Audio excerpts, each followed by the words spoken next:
Today I am at the Presidio in San Francisco. It's absolutely a beautiful day out here, like 72 degrees, not a cloud in the sky. And I had to do at least a couple San Francisco videos for you. I wasn't actually going to come here, but I decided, you know what? After coming here a couple times on my own without filming the videos, it seemed all right, so I would give it a try. And I don't regret coming. It's just gorgeous. So today we're going to talk about essentially what could be the largest layoff in American history from Amazon that was just recently announced, as well as a lot of the different problems and issues that you guys are facing. Because a couple weeks ago, I made a video and I asked for a lot of your comments and feedback about the challenges that people are facing in today's economy and the things that people are essentially giving up and the sacrifices that people have to make in order to just make ends meet, in order to make things work. But first, let's talk about the layoff situation, and then we'll get to the things that you guys are going through. A couple days ago, Amazon announced that they were going to be laying off as much as 10% of their corporate workforce, which accounts for about 30,000 workers, guys. I mean, these layoffs are becoming gigantic. And remember, just last week, Amazon got caught saying that they were going to be cutting 600,000 jobs by the year 2033. Well, 10% of them are already going to be happening right now, apparently. Now, there was sort of like a correction on this story where they came out and said, well, it's only going to be 14,000 jobs. It's not going to be 30,000. And the 14,000 job cuts are essentially happening right now. Well, you can pretty much rest assured that they are going to deliver on that promise for the extra 16,000 jobs in the next few months, even if it's not till next year in 2026, because clearly this is the direction that they're going right now. And these are corporate jobs. These are not warehouse positions. These are not delivery driver positions. In fact, they're hiring 250,000 seasonal workers to help with the holiday workload. So those people are not going to be affected. But this is important because the Amazon workers who are affected are big white-collar earners, people that probably make multiple six figures a year, probably between $150,000 and $300,000 a year at Amazon. And when those incomes get lost, it's going to be next to impossible for those people to replace them. And the reason why that's a problem is because our economy revolves so heavily around spending. And since those people are essentially in the top 10 or even 1% of Americans, and the top 10% of Americans have accounted for over 50% of the spending for the last few years, you can see how that becomes a problem, especially when GDP is measured by spending. Now, one thing you'll notice is these layoff numbers are starting to hit the same scale that was being hit back when we had the GFC or leading up to it, okay? Because when you look at the 10 largest layoffs in American history, when we exclude the amount of jobs that were lost after World War II, Boeing was actually the top of the list in 1971 when they laid off 60,000 people. General Motors in 2009 let go of 47,000. Ford in 2006 let go of 34,000. And then AT&T let go of 40,000 back in 1996. After that, we're already at the Boeing layoffs of 31,000. And Amazon is going to be right up there in this top 10 list. How about that? Check this out. This is something that people come here to see. It's called the Yoda Fountain here in the Presidio.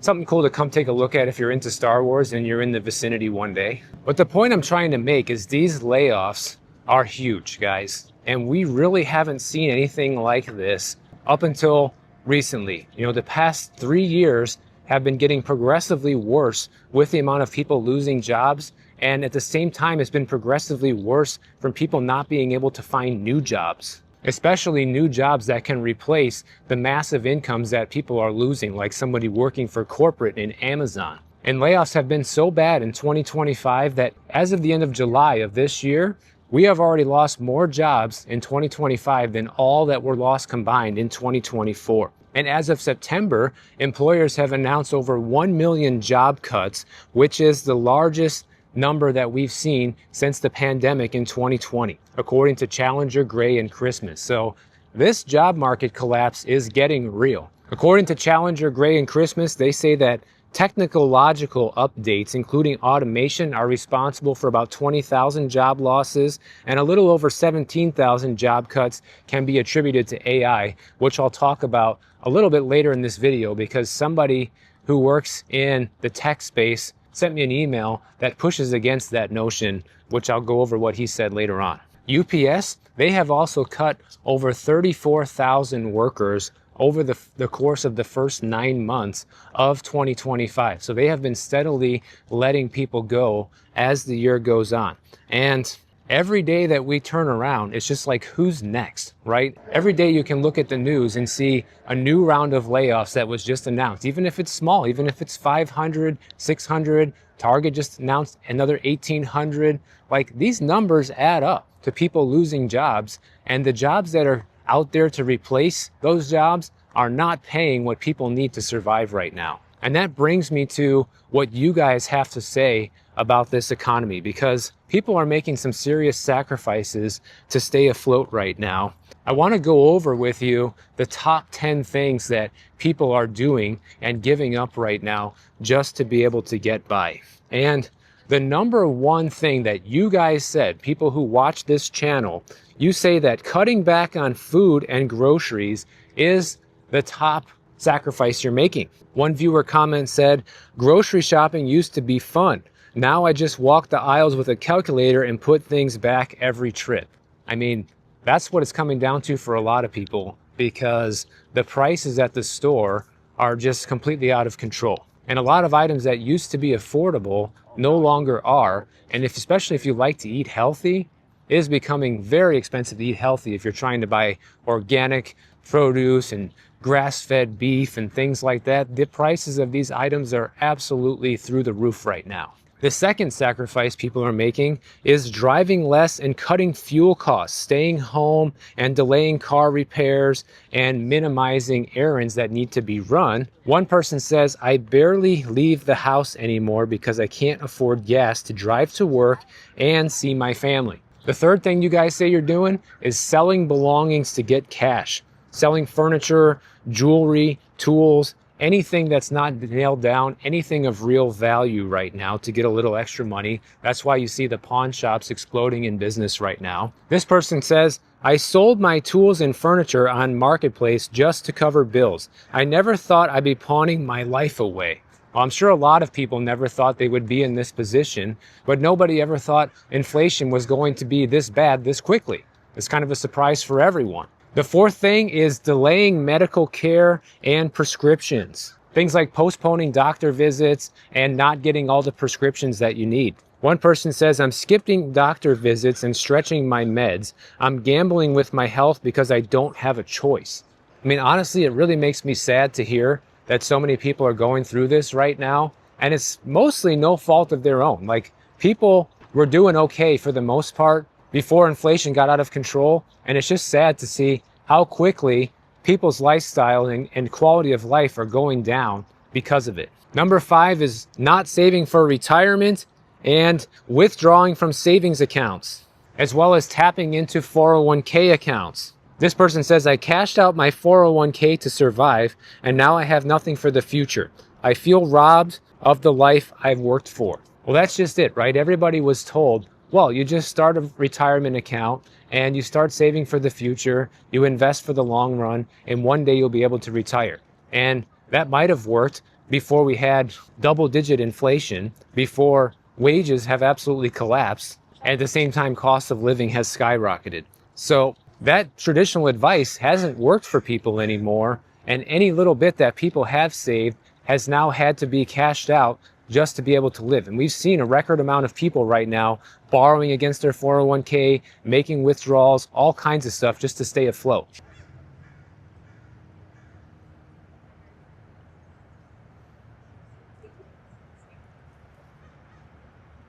The sixth sacrifice is reducing energy usage, not using the air conditioning or the heat, taking cold showers, dimming the lights or turning off a bunch of lights, or even removing light bulbs from light fixtures so they use less energy. This person says, we only run the AC when it's unbearable. Lights off most of the day. Power bill is a bigger fear than the heat. Well, this is definitely something that's hitting home with a lot of people right now, considering electric bills have gone up more than 30% in the past few years, far outpacing the official rate of inflation. And I've been talking a lot about recently how these AI data centers are cropping up all over the place and increasing people's power bills to the point where they can't afford the bill anymore. Some people's power bills are even more than their homeowner's insurance. It's more than a mortgage payment sometimes. Number 7 is not traveling and canceling vacations. Gas prices plus tighter budgets equals no more fun trips for a lot of people, as well as the cost of plane tickets as well, and hotel and travel. This person says, vacations, I can't even afford a day off. Well, I think that pretty much sums it up for a lot of people out there. Number 8 is cutting discretionary spending, not spending money on movies, restaurants, or streaming services. This person says, I canceled every subscription and I don't go anywhere.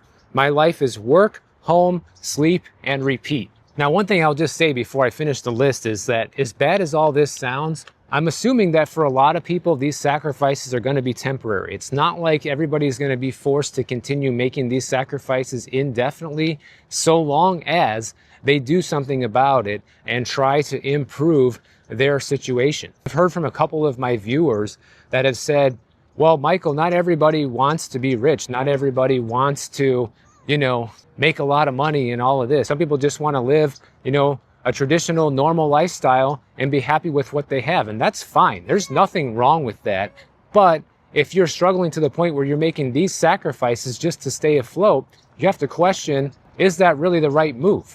If you can live a modest lifestyle on your current income, then fine. But clearly a lot of people are losing that ability right now. Number 9 is people are moving in with family and living with roommates. Multi-generational households are becoming the new normal again. This person says, I'm 45, living in my parents' basement again, not because I'm irresponsible, but because of the economy. In fact, I talked about how we have a record amount of 18 to 24-year-olds living at home. Over 57% of them are living with mom and dad right now because they can't afford it. And sometimes even much older, like this person at 45. And the 10th thing that people are doing to survive this economy right now are working extra jobs and taking on side hustles. This person says, I'm doing DoorDash after my full-time job just to keep up. I'm exhausted and still falling behind. And there's only so many hours people can work. People need time to recover. People need time to sleep.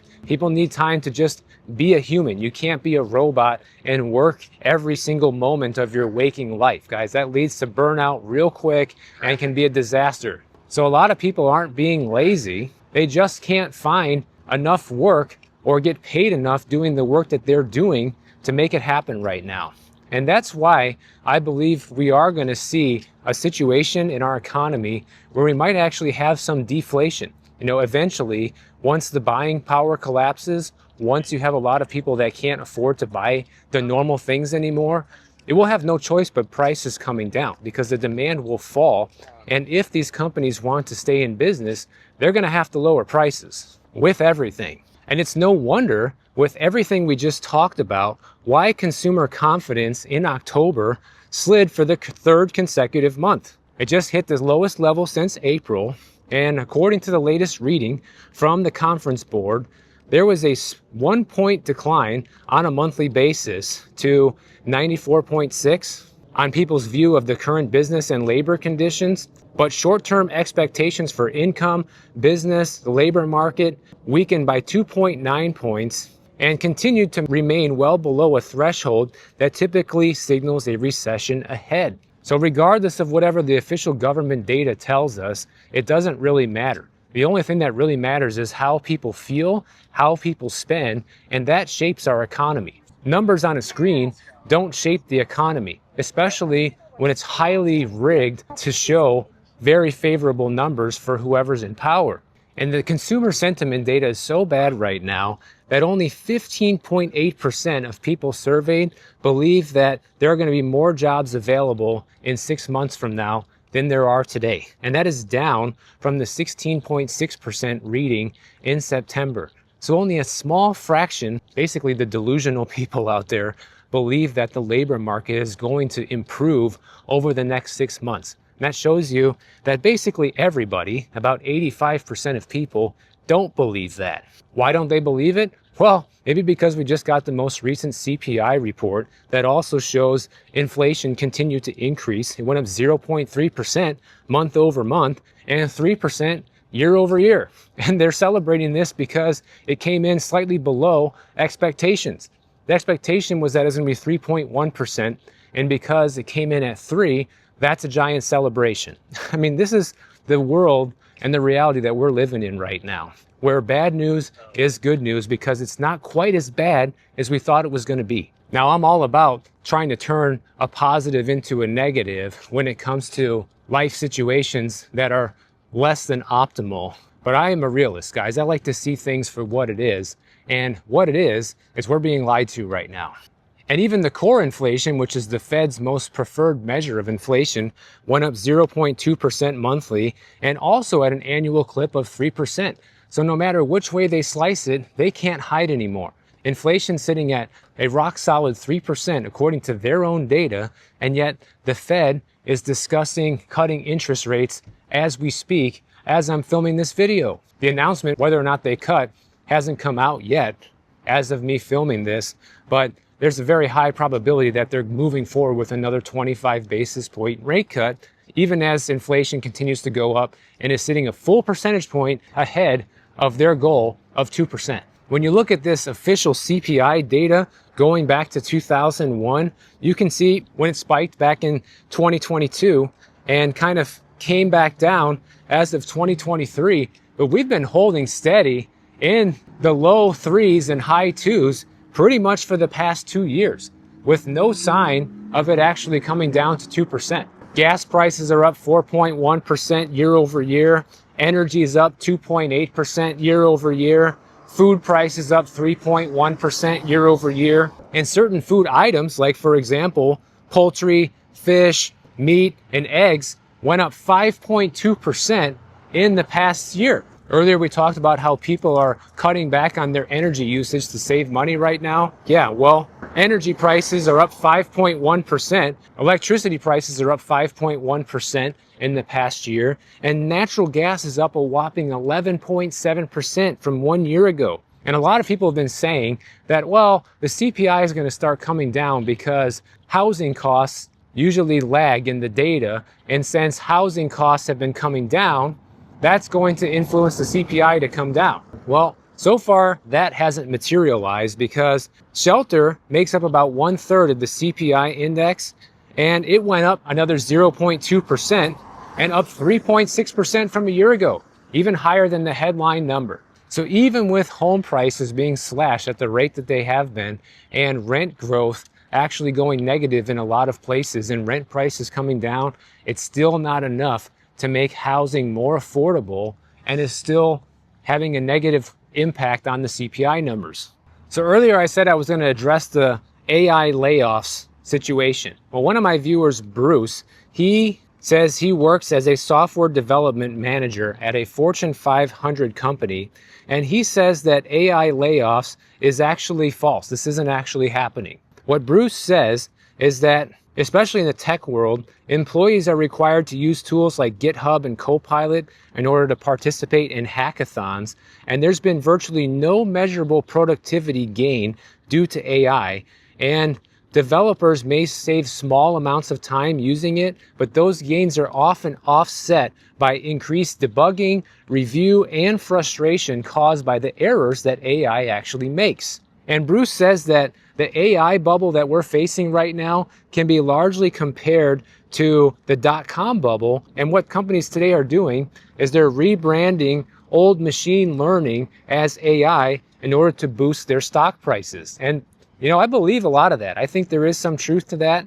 We know that automation is taking away some jobs and AI is taking away some jobs, but it could be overblown. What Bruce says is he thinks a lot of corporations that are performing layoffs right now are using AI as the excuse to actually cover up all the overhiring that was done during the pandemic, because we know a lot of companies just hired way too many people and have been shedding so many of them over the past few years. So what Bruce thinks is going to happen is after the hype of AI fades and we kind of hit this wall of how much progress it's making, companies like Microsoft and OpenAI are going to have to raise their prices, and he believes a lot of people are going to cancel their subscriptions for their AI product, and the AI bubble will then burst. That's definitely an interesting perspective on what's going to happen with all of this from an insider. I mean, I don't know everything about this, guys, so I rely on information from you too in order to help me out with this. And I appreciate Bruce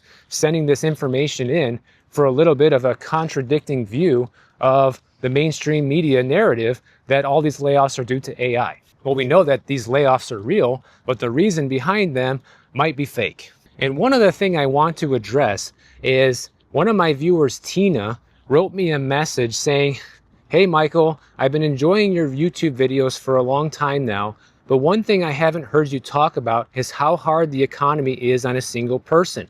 I am a professional, middle-aged single woman with no kids. I don't own a home. I don't carry any debt. I put a good amount away in my 401k and savings plans. And I make a six-figure salary, but life is set up for couples and families. For example, I went on a cruise. I had to pay the same price as two people." She says food doesn't cost half as much, neither does the gas or the rent. She says, "I looked into moving and the apartment complexes required I make 2.5 times more than the monthly rent. However, they said if I had a partner or a roommate, then our combined incomes would qualify towards that." She says, "How is that even fair? Why do I need to make what two people make in order to live on my own?" And the short answer, unfortunately, Tina, is you're right. The world is set up for couples, and it's almost like a necessary evil right now. Like one of the sacrifices that we talked about people are making is they're having to move in with roommates. They're having to move in with family members to be able to survive the cost of living right now. I saw a separate story that a lot of people are actually moving in with their boyfriend or girlfriend prematurely just to be able to save on rent prices as well, even though they might have just met. So a lot of people are being forced to shack up with someone else right now. And a lot of times it's not the ideal situation. It's not what they want. It's necessary just to be able to afford life. So the long and short of it is you're right. And it's not fair that life is set up this way now. But really, all of that can be traced back to us taking the dollar off the gold standard. Because when you look at all of the things that have gone wrong in our society since then and how much the cost of living has skyrocketed, it can all be traced back to 1971 when the dollar was taken off the gold standard.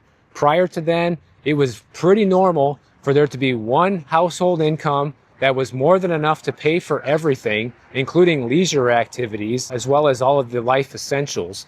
And now fast forward to today, you can have two people bringing in incomes, and that's still not enough. So unfortunately, like it or not, being single is harder than ever these days when it comes to making it financially. And I don't see that situation probably ever improving with the way the cost of living is going right now, with the way wages are falling behind the increase in the cost of living. There just doesn't seem to be any viable path for that to get better. So I appreciate everybody who sent in their stories in the comments and helped contribute to make this video. I really hope that your situations get better and some of the things I share here on the channel are able to help improve your life in even just some small way. So if you guys enjoyed this video, make sure you subscribe to the channel. And if you don't want to wait for my next video to come out, check out this one on the screen right over here, and I'll see you in the next one.